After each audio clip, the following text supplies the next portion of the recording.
क्रियाकलाप 5।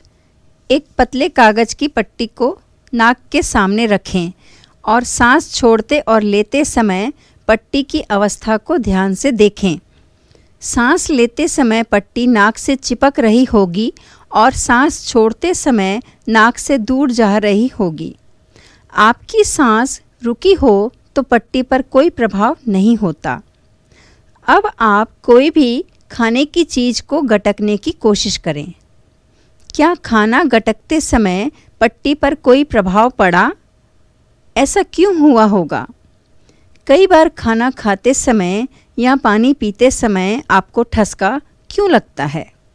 आमतौर पर श्वास नली और आहार नाल के बीच का वाल्व सांस लेते समय खुला रहता है और भोजन गटकते समय वाल्व सांस नली को बंद कर देता है। कभी जल्दी निगलते समय यह ठीक से बंद नहीं हो पाता। गलती से खाना श्वास नली में भी चला जाए तो यहाँ की मांसपेशियों के संकुचन से आपको तेज खांसी आती है, जिससे यह गले से बाहर निकल सके। सांस लेने की प्रक्रिया में नाक और मुंह से हवा अंदर जाती है और हवा ही बाहर निकलती है। बाहर निकलने वाली हवा का तापमान अपेक्षाकृत ज़्यादा तथा उसमें ऑक्सीजन की मात्रा कम और कार्बन डाइऑक्साइड की मात्रा ज़्यादा होती है। वातावरण और सांस की हवा में कार्बन डाइऑक्साइड की मात्रा का तुलनात्मक अध्ययन के लिए चलिए एक क्रियाकलाप करते हैं।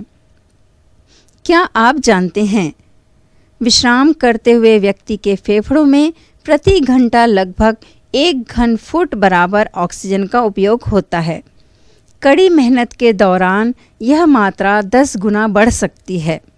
हमारे शरीर में जितनी ऑक्सीजन की खपत होती है उससे थोड़ी कम कार्बन डाइऑक्साइड बनती है। यह सांस से हमारे शरीर के बाहर निकल जाती है। रक्त में कार्बन डाइऑक्साइड की मात्रा सामान्य से बढ़ जाने तथा ऑक्सीजन की मात्रा घट जाने पर हम हांफने लगते हैं और कार्बन डाइऑक्साइड कम होने तथा ऑक्सीजन बढ़ने पर हमारी सांस लेने की गति सामान्य हो जाती है।